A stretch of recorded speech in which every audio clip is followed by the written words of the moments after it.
Hello. Welcome to unite junction. आज का हमारा चैप्टर है यूकेपीसीएस के PSC UKPSC assistant accountant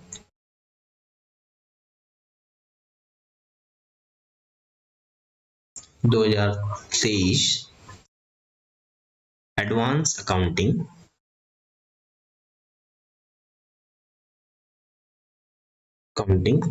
part second, यानी कि part second means unit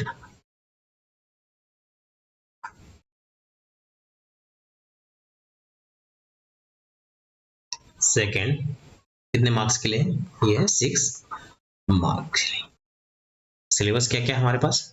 syllabus में है रॉयल्टी और रॉयल्टी अकाउंट्स के बारे में पढ़ना है, hire purchase, branch accounting, joint venture and consignment and computer accounting system के बारे में।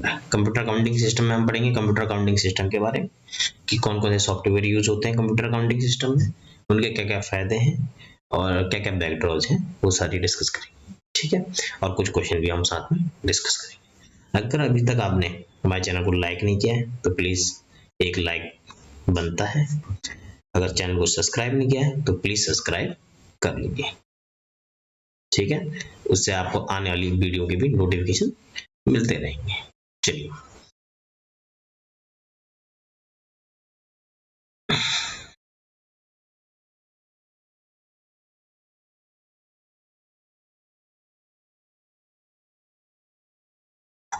चलिए देखते हैं कंसाइनमेंट अकाउंटिंग। कंसाइनमेंट अकाउंटिंग क्या होती है? कुछ लोगों को पता होगा, कुछ लोगों को नहीं पता होगा। जिनको नहीं पता उन्हें टेंशन लेने की जरूरत नहीं। कंसाइनमेंट एक टाइप का बिजनेस है, एक बिजनेस का प्रकार है। ठीक है, इसमें दो पार्टीज होती हैं, एक होती है कंसाइनर, एक होती है कंसाइनी। कंसाइनर कौन होता है और कंसाइनी कौन होता है? जस्ट सेकेंड, इनको हटाई दे पहले।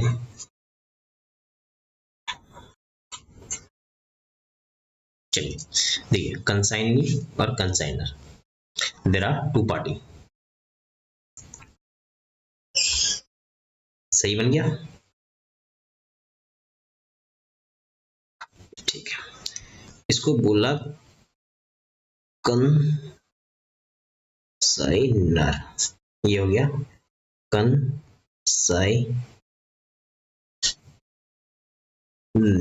ठीक है, ये कंसाइनर जो है ये अब हर जगह तो बिजनेस नहीं कर सकता ना। अगर इसको बिजनेस फैलाना अपना, बढ़ाना है अपना, तो क्या करेगा? अपने एजेंट भेजेगा। तो एजेंट रखेगा, एजेंट यानी कि मान लीजिए किसी नए बंदे को कहीं भी नई लोकेशन में भेजेगा तो उसका रहने का, खाने का और भी 10 उसके खर्चे बढ़ जाएंगे। तो ऐसे में क्या करता है कंसाइनर? कंसाइनर लोकेशन में, जो एरिया लोकेशन होता है वहां का एक वो लेता है, सर्वे करता है, और सर्वे में देखता है कि कौन उस एरिया में सेम टाइप का बिजनेस करता है, या कौन ऐसा व्यक्ति है जो उस लोकेशन में अवेलेबल है, जो एज ए एजेंट बेस पे काम करना चाहता है। उस व्यक्ति को अपॉइंट करता है एज ए अपना बिजनेस का एजेंट, और उसको कहता है कि मैं तुझे गुड्स भेजूंगा यहाँ से।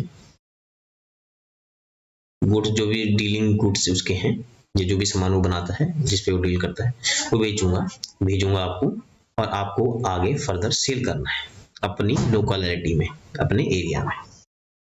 ठीक है, कंसाइनी कहता है ठीक है जी, मैं कर दूंगा, सेल कर दूंगा आपके लिए। कह रहे फिर कंसाइनी कहता है मुझे क्या मिलेगा इसके बदले में, मुझे क्या मिलेगा? तो कंसाइनर कहता है हम आपको देंगे कमीशन।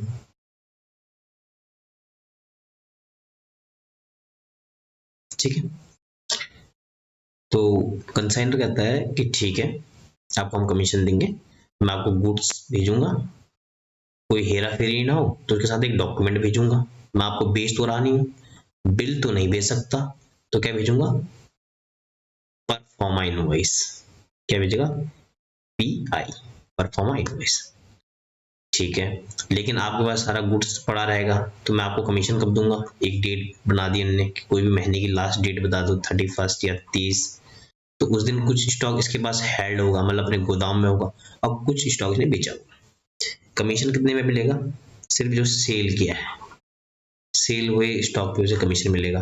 तो इससे कैसे पता चलेगा? कंसाइनर को कैसे पता चलेगा कि कंसाइन ने कितना सामान बेच दिया और कितना सामान उसने उसके बाद अभी रुका हुआ है? तो वो कहेगा, कंसाइनर कहेगा कंसाइनी से, आप मुझे एक डॉक्यूमेंट में रिटर्न लिख के देंगे कि आपने सेल कितनी करी, एक्सपेंस कितने करे, और भी कोई खर्चा आपने एडिशनल किया है, एडिशनल एक्सपेंस किया है, उसका मतलब पूरा एक परफॉर्मा या स्टेटमेंट बना के देंगे। ठीक है, उस स्टेटमेंट को हम कहेंगे अकाउंट सेल। यहाँ तक बात समझ में आती है? ठीक है सर, यहाँ तक बात समझ में आ गई। चलिए अब थोड़ा सा थ्योरी पढ़ते हैं। थ्योरी में भी सब कुछ यही लिखा हुआ और कुछ नहीं है, ये आपको बताने के लिए थोड़ा सा मैंने प्रैक्टिकल करने की कोशिश की है, बाकी थ्योरी में भी कुछ नया नहीं है, पढ़ते हैं, कंफर्म हो जाएगा। चलिए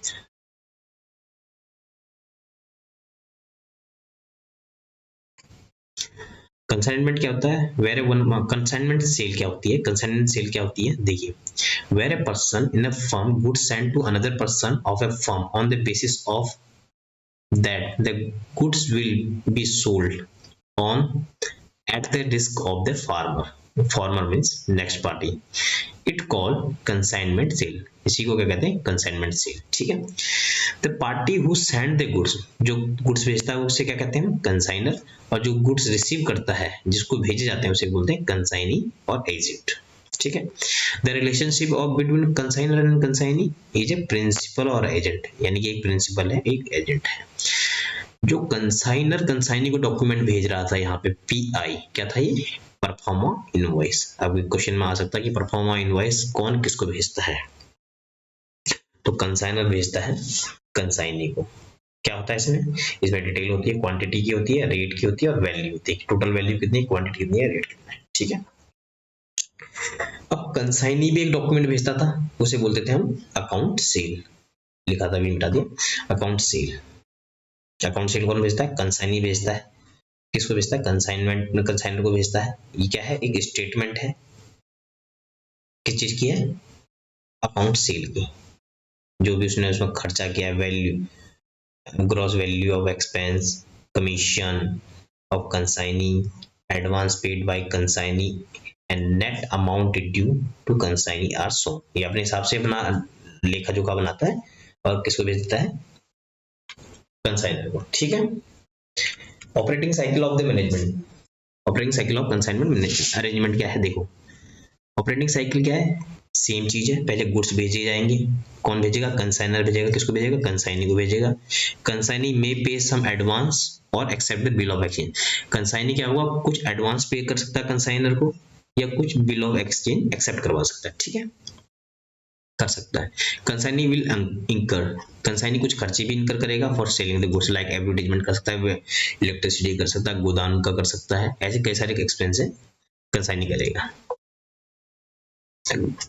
consignee maintain record of cash and credit sale, यानी कंसाइनी दोनों टाइप्स के सेल, चाहे कैश करे चाहे क्रेडिट करे, जो भी गुड्स, जितने भी गुड्स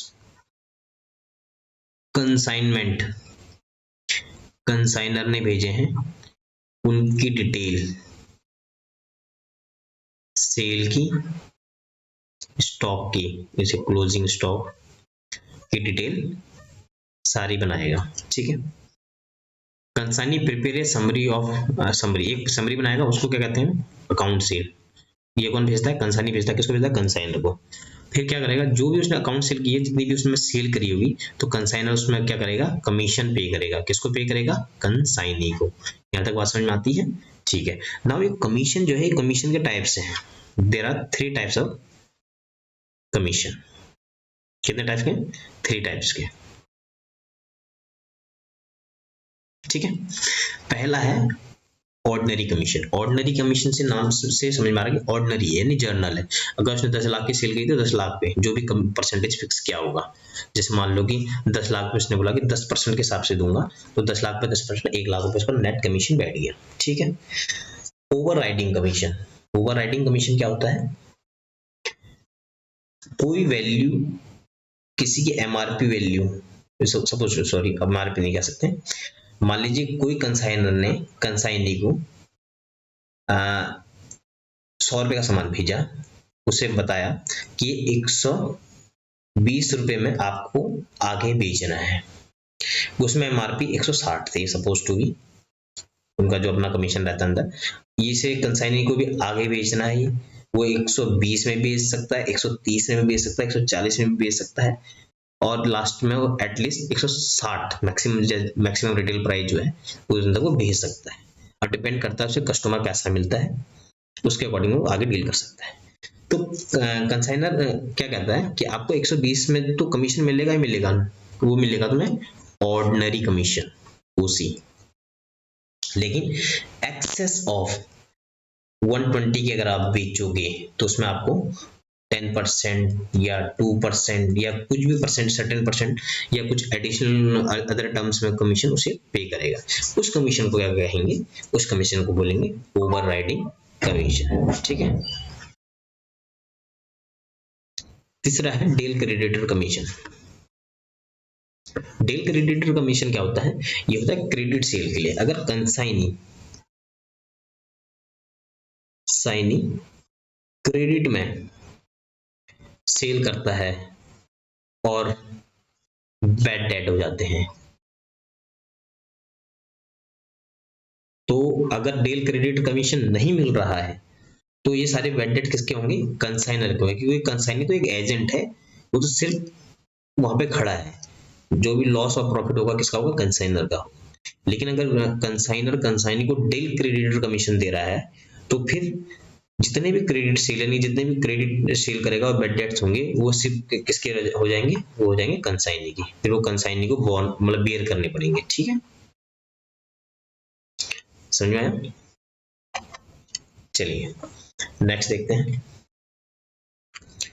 अब इसमें कुछ इंपॉर्टेंट है, मोस्ट इंपोर्टेंट जो है, जैसे discount paid on bill receive discounted by consignor.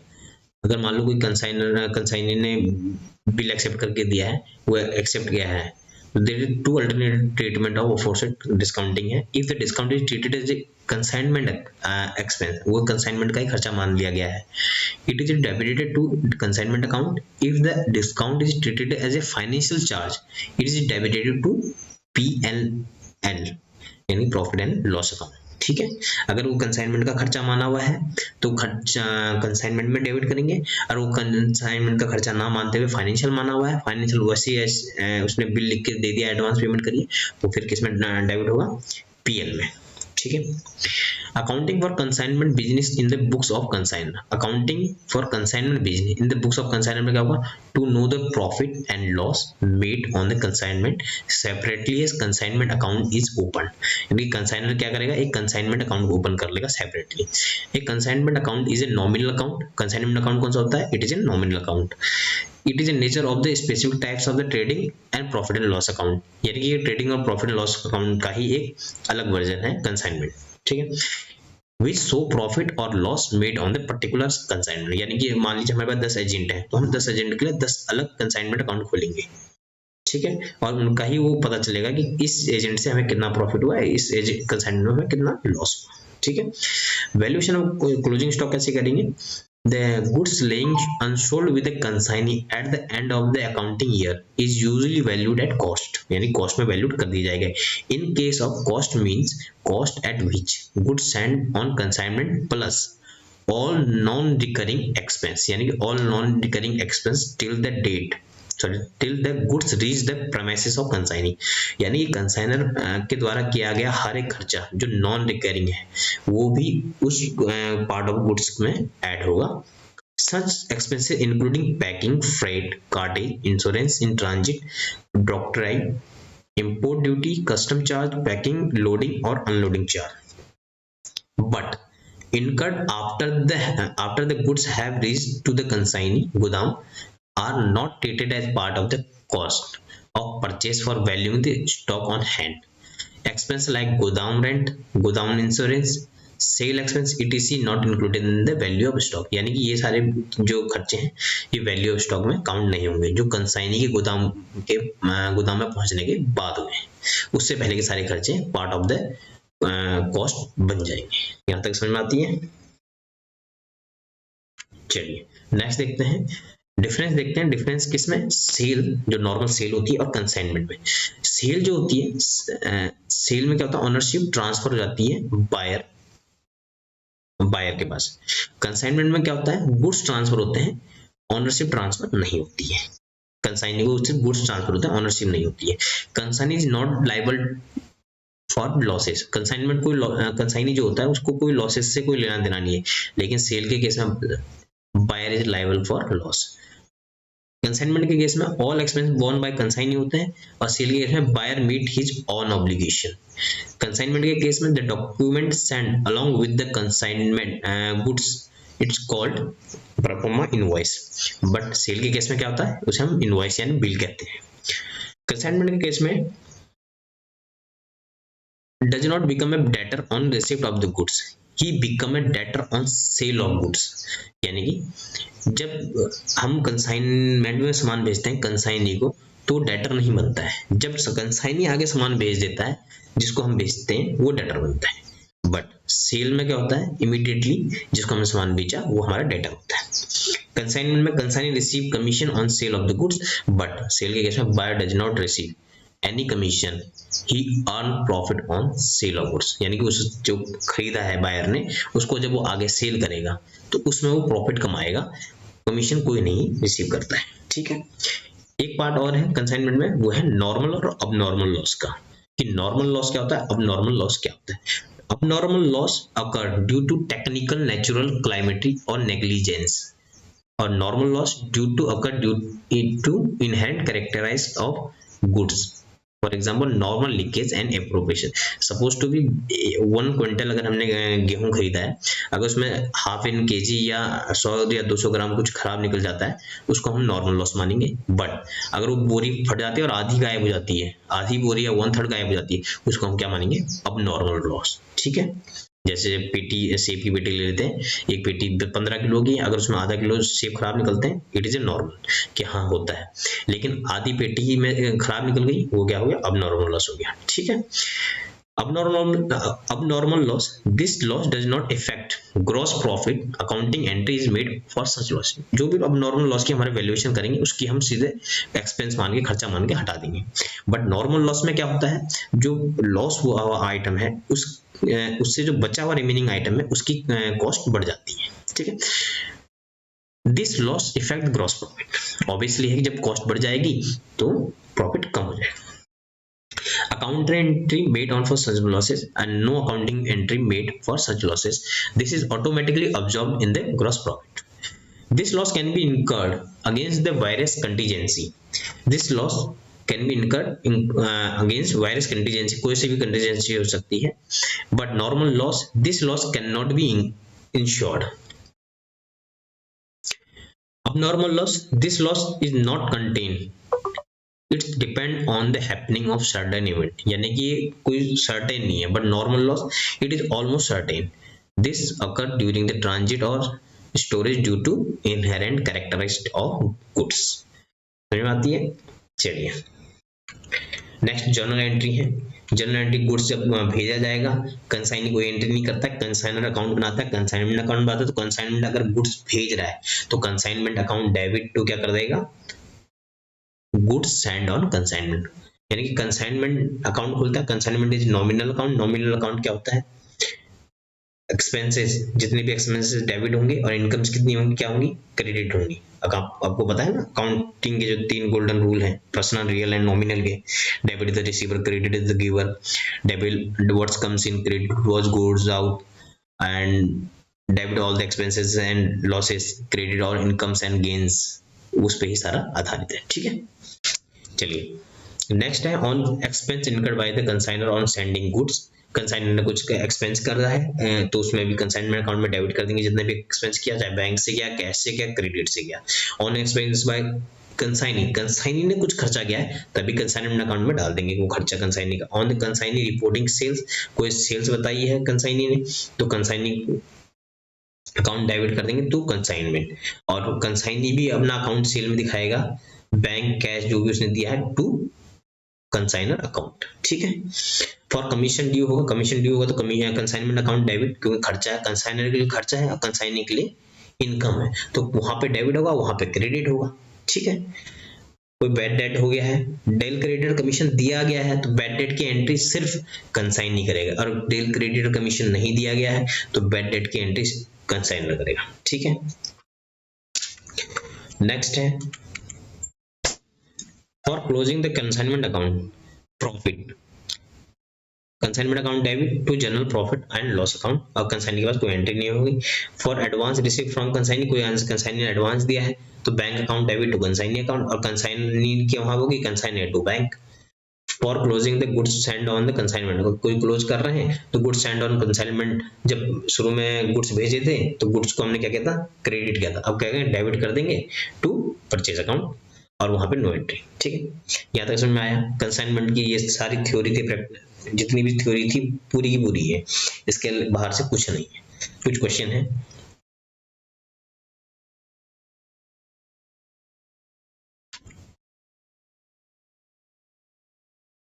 which of these are recurring, देखिए क्वेश्चन नंबर 1 पढ़ रहे हैं, which of these are recurring selling and indirect expense, बताइए इसमें से कौन सा है।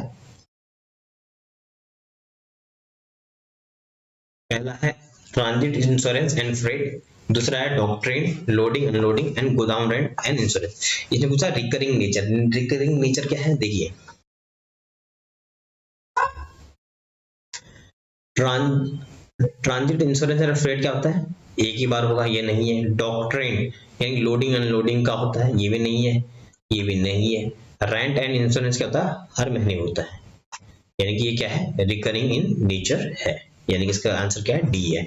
सेकंड क्वेश्चन पढ़ते हैं। Second question, on the receipt of the goods the consignee debit which of these accounts, on the receipt of the goods consignee कौन से अकाउंट को डेबिट करेगा, बताइए। आपको हमने बताया था कि जब गुड्स भेजते हैं तो कंसाइनर अकाउंट करता है कंसाइनमेंट को, कंसाइनर करता है, कंसाइनमेंट अकाउंट को करता है, कौन करता है, कंसाइनर। तो कंसाइनी कौन सा करता है, कंसाइनी कुछ नहीं करता है, none of the above.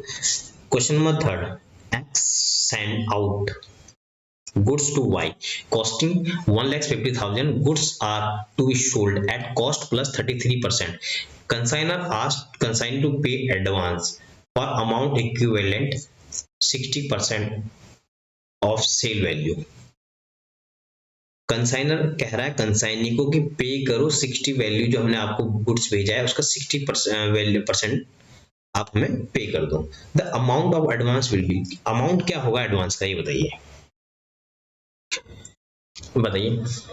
ए 1,20,000, 1,00,000, 1,50,000 या नन, बताइए बताइए बताइए। देखिए कितना भेजा इसने, इतने का, ये क्या है 1/3 ऑन कॉस्ट, तो सेल में कितना 1, कितना हो जाएगा 1/4 हो जाएगा। ठीक है। और उसे कितना पे करना है 60%। तो अगर ये 1/4 हो गया तो इसका सेल्स में निकाल दो, बताओ कितना होगा भेजा हुआ है, कॉस्टिंग नहीं है ना, तो सेल बताओ, तो डिवाइड बाय 4, ये हो जाएगा, एक बार कैलकुलेटर ले लो।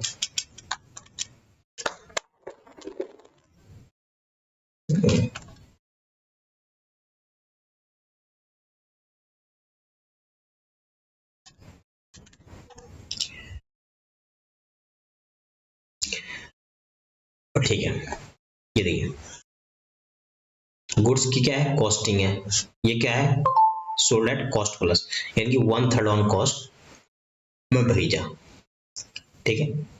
तो इसको कॉस्टिंग ये है, तो इसको इसने कितने में परफॉर्मा इनवॉइस भेजा होगा, परफॉर्मा इनवॉइस भेजा होगा इसने 1,50,000 डिवाइडेड बाय 3, तो ये हो गया 50,000 प्लस 1.5 लाख, तो इसने भेजा हुआ इसको 2 लाख में। 2 लाख का 60% कितना होता है, 2 लाख का 60% होता है सर, ये हो गया 1,20,000, आपका आंसर है ये, ठीक है। अगर किसी को कोई डाउट हो हमें कमेंट में लिखिएगा, हम आपको अलग से इसका विथ डिटेल सॉल्यूशन भेज देंगे, ठीक। नेक्स्ट क्वेश्चन है, good of the invoice value 2,40,000 send out the consignee at 20% profit on cost, loading amount will be, देखिए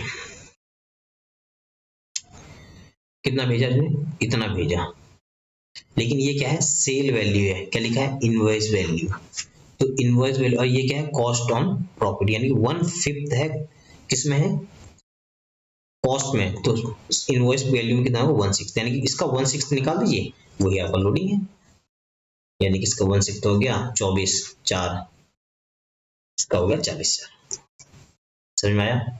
चलिए नेक्स्ट क्वेश्चन पढ़ते हैं, good send on consignment account is of nature of, good send on consignment account कौन सा nature होता है, ये होता है रियल, क्योंकि ये हमारा क्या है, स्टॉक क्या है, एसेट्स है।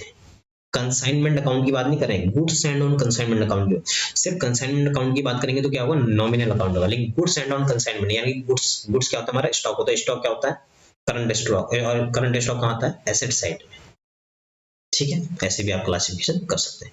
नेक्स्ट क्वेश्चन है, out of given option which cannot be treated as part of the cost of purchase for valuing stock on hand, कह रहा है कि इसमें से कौन सा खर्चा हम नहीं ट्रीट करेंगे कॉस्ट का पार्ट बनाते हुए, कौन सा खर्चा नहीं करेंगे, पैकिंग करेंगे बिल्कुल करेंगे, डॉक्टरिंग भी करेंगे, फ्रेट भी करेंगे, लेकिन डिलीवरी चार्ज का हम नहीं करेंगे। कंसाइनी आगे कैसे डिलीवरी चार्ज करता है हमें लेना देना नहीं, ठीक है, क्योंकि फ्रेट जो करेगा, फ्रेट सेंड करेगा, कंसाइनर जो भेजेगा कंसाइनी को, वो आ जाएगा फ्रेट में, लेकिन डिलीवरी चार्ज आगे कंसाइनी भेजता है तो part of valuation of closing stock नहीं होगा। चलिए नेक्स्ट क्वेश्चन है, क्वेश्चन है X send out 100 bags to the Y costing 1,000 each, 60 bags were sold at 10% above the cost price, अच्छा सेल वैल्यू विल बी, अब उसने बोला कि कॉस्टिंग प्राइस जो है ना, कॉस्टिंग है ये प्लस 10% अबव में बेचे हैं, तो यानी कि इसका 10% कितना हो जाएगा, 1100 हो जाएगा, ये तो उसका सेलिंग प्राइस आ गया, कितने बैग भेजे, 60 बैग भेजे, what is the sale value will be 66, ये आंसर है कोई ऐसा, यार हाँ है ना, ए, समझ में आया। चलिए नेक्स्ट करें, आगे बढ़े, चलिए the consignment accounting is made on the following basis, consignment accounting made on the following basis, हमारा हमेशा कंसाइनमेंट अकाउंट किसमें बनेगा, अप्रूवल बेसिस पे बनेगा, ठीक है। चलिए next, which of the following terms is a true about consignment, ये कह रहा है कि क्या true about consignment है, सेल ऑफ गुड्स है नहीं, हाइपोथेटिकल ऑफ गुड्स है नहीं, शिपमेंट ऑफ गुड्स है, हाँ शिपमेंट है, क्योंकि कंसाइनर कंसाइनी को भेजता है, भेजने का मतलब शिप करता है, शिपमेंट ऑफ द गुड्स है, मॉर्गेज भी नहीं है, मॉर्गेज में उसको वो थोड़ा लग रहा है, गिरवी थोड़ा ना रखा उधर पे, ठीक है। नेक्स्ट क्वेश्चन है, which of the following which of these accounts are not opened in the books of consignment, consignor के पास कौन सा अकाउंट नहीं खोला जाता है, कंसाइनमेंट तो खोलते सबसे पहले ये खुलता है, गुड्स एंड और कंसाइनमेंट, कंसाइनमेंट खोलते ही पहले सबसे पहले सी की एंट्री करता है, कंसाइनी का अकाउंट भी खोलता है, अच्छा कमीशन का नहीं खोलता है, यानी कि आंसर हो गया ये भी नहीं होगा, ये भी नहीं होगा, ये भी नहीं होगा, आंसर हो गया ये, ठीक है।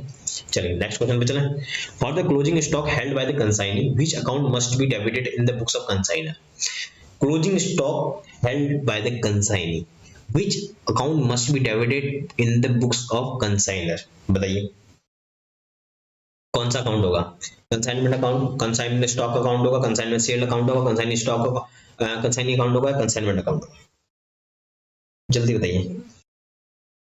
इसका आंसर होगा कंसाइनमेंट स्टॉक। नाम से पता चला कि स्टॉक से रिलेटेड है, तो अकाउंट सेल कैसे हो जाएगा, कंसाइनी अकाउंट भी कैसे हो जाएगा, कंसाइनमेंट अकाउंट भी कैसे हो जाएगा, कंसाइनी अकाउंट। ठीक है, क्योंकि डेबिट करने की बात कर रहे हैं ना। ठीक है, चलिए नेक्स्ट क्वेश्चन पे बढ़ रहे हैं। X of Kanpur sent 1000 boxes to Y Delhi costing 200 rupees each at a invoice value। Invoice value क्या है, 220 each। Would send out the consignment to be credited as general trading account will be। अब ये पूछ रहा है कि good send कर दिए हैं तो क्रेडिट करना है जनरल ट्रेडिंग अकाउंट, तो क्या करें, तो क्या करेंगे। ये तो है इनवॉइस वैल्यू, लेकिन हम जो अपने बुक्स ऑफ अकाउंट बनाते हैं वो क्या बनाते हैं, अकॉर्डिंग टू AS2 वैल्यूएशन। किसमें करते हैं, कॉस्ट और NRV which ever is lower. और सेकंड एक प्रोविजन और है, वो है कंजर्वेटिज्म, कि हम फ्यूचर के प्रॉफिट के लिए प्रोविजन नहीं बनाते, फ्यूचर के प्रॉफिट को रिकॉर्ड नहीं करते, लेकिन फ्यूचर के लॉसेस को रिकॉर्ड करते हैं। इसी वजह से हम कॉस्टिंग पे रिकॉर्ड करते हैं। अगर हमें पता चल गया 220 रुपये का प्रॉफिट होने वाला है तो उसको हम बुक्स ऑफ अकाउंट में जब तक हो ना जाए तब तक रिकॉर्ड नहीं करेंगे। ठीक है, तो इसके लिए क्या हो जाएगा, कितना रिकॉर्ड करेंगे हम जनरल ट्रेडिंग में, हम रिकॉर्ड करेंगे 200 इंटू 1000, यानी कि ये होगा 2 लाख। ये यहाँ तक बात समझ में आती है, यहाँ तक बात समझ में आती है सबको। चलिए question number 13, a proforma invoice is send by. Proforma invoice कौन सेंड करता है, ये बहुत मोस्ट इंपोर्टेंट क्वेश्चन है, बता दो इसका जवाब बता दो आप लोग। ये हो गया कंसाइनर भेजता है, किसको भेजता है, कंसाइनी को भेजता है। अगर आप शुरू से हमारे साथ लेक्चर में जुड़े थे तो आपको हमने शुरू में सबसे पहले बताया था कि कंसाइनर जो गुड्स भेजता है उसके साथ एक डॉक्यूमेंट भेजता है, वो होता है परफॉर्मा PI, परफॉर्मा इनवॉइस। कौन भेजता है, कंसाइनर भेजता है। किसको भेजता है, कंसाइनी को भेजता है। सर कंसाइनी भी तो कुछ भेजता था, कंसाइनी भी भेजता है एक डॉक्यूमेंट, कंसाइनी भी कंसाइनर को भेजता है, उसको बोलते हैं अकाउंट सेल, जिसमें डिटेल वो अपनी साइड लिखता है, जो जो उसने खर्चा किया, जो उसने सेल करी, जो उसका कमीशन है वगैरह वगैरह। ठीक है, यहाँ तक कोई डाउट, अभी तक कोई क्वेश्चन में कोई भी प्रॉब्लम नको। चले नेक्स्ट क्वेश्चन है question number 14, commission will be shared by. Commission will be shared by only consignee.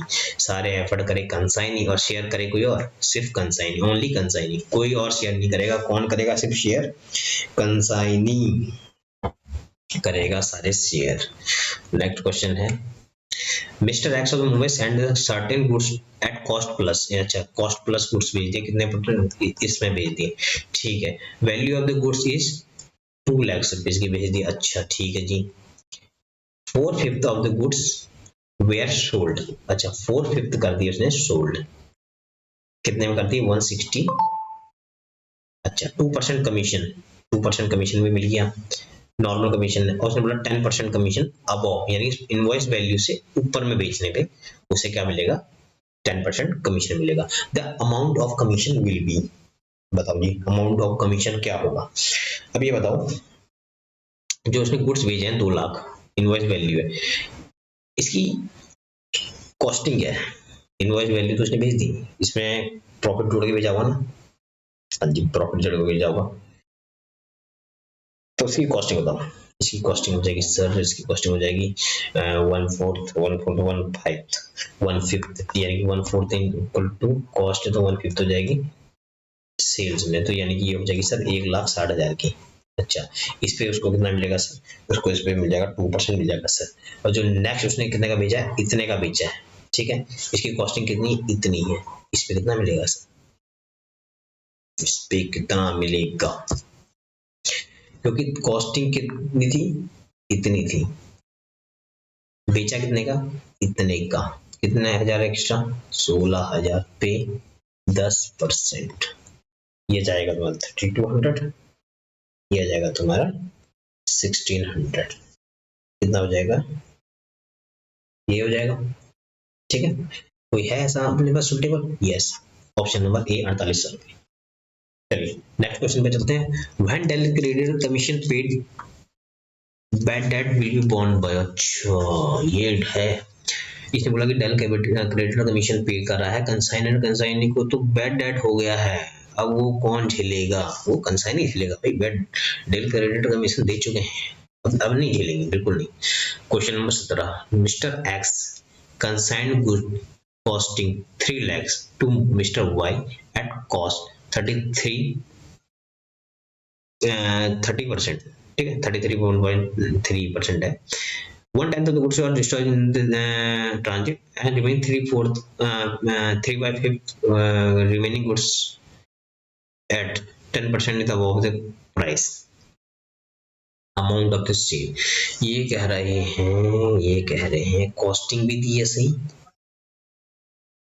Plus 1/3, ठीक है, मैंने बोला 1/10 लॉस्ट हो गया, उसका भी 3/5 बेच दिया, किस पे? 10 प्लस अबव पे। तो बोला अमाउंट ऑफ सेल बताओ भाई, तो यानी कि कैसे हो जाएगा बताओ? 1/3 करेंगे तो ये हो जाएगा तुम्हारा 4 लाख का सामान, उसका उसने क्या कर दिया,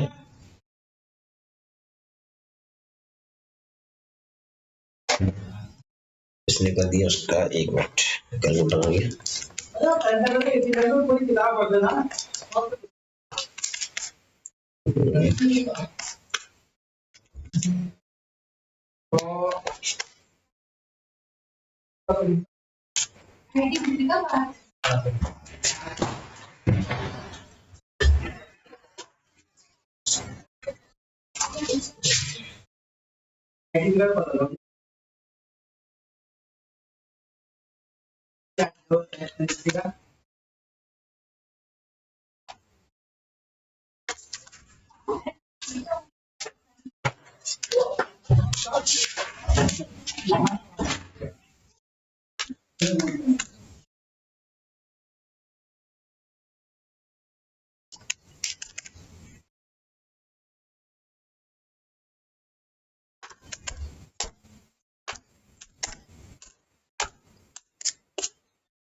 चलिए इसका आंसर आपका आ गया है 2,37,600, ठीक। इसमें है कहीं पे बी, कैसे आया सर, कैसे आया? इसमें आप लगाओ दिमाग, ये क्वेश्चन है आपका होमवर्क का, नहीं होगा तो आप मुझे कमेंट्स में क्वेश्चन नंबर 17 पिन कर दीजिएगा, मैं आपको सोल्यूशन के साथ बता दूंगा, ठीक है। मुझे आप, अगर नहीं हुआ, अगर हो गया तो डन सर लिख दीजिएगा, ठीक। चलिए नेक्स्ट है, X send out goods costing 2 lakhs rupees to Y at 50% above the cost price. The goods are sold for 4 lakhs. Commission is payable 10% on sale and 20% of excess of over the invoice price. The amount of commission will be, बताओ ये क्या होगा? Amount of commission will be, कुछ नहीं sir, कुछ नहीं, ये है आपका सर 2 लाख रुपया। मैंने कहा ठीक है भाई, ठीक है जी, है प्लस 50% ऑफ कमीशन। अच्छा 50% ऑफ कमीशन, अच्छा मैंने कहा ये कितना हो गया भाई? ये हो गया सर 3 लाख हो गया। अच्छा ठीक है जी, और एक भेज दिया 4 लाख, कितने का भेज दिया? 4 लाख। जो एक्सेस बेचा है 1 लाख, उस पर कितना मिल जाएगा? पहले तो मिलेगा, मैं बता रहा हूँ, पहले तो 10% मिलेगा उसे, 10% तो मिलेगा पूरे का, कितना हो गया? अब एक्सेस कितना बेचा उसने? 1 लाख।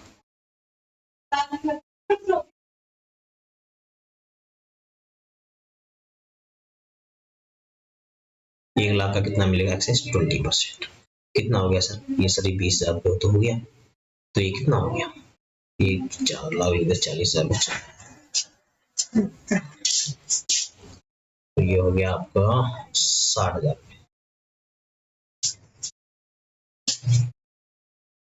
ठीक है, चलो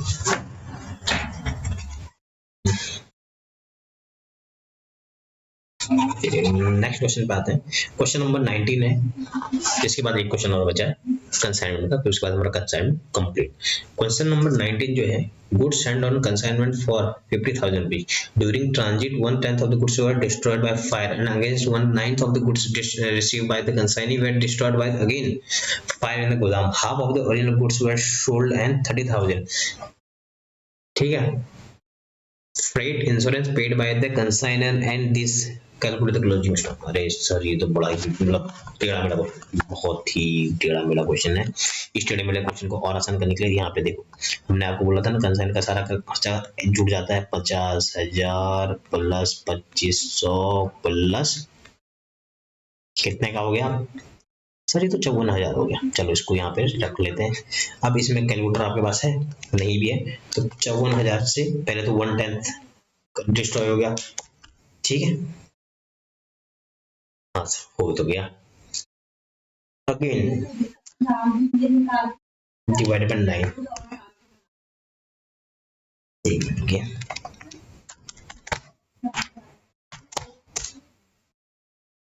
माइनस डिवाइडेड बाय 9 48, यहाँ पे आ गया 10% डिडक्शन के बाद आ गया, ये आ गया। अब इसमें 193 इसका माइनस करना है, 5400 फिर इसमें माइनस कर देंगे, इसमें 54 कितना माइनस कर देंगे 5400, ये 5400 क्या है सर 1/9 है, ठीक है।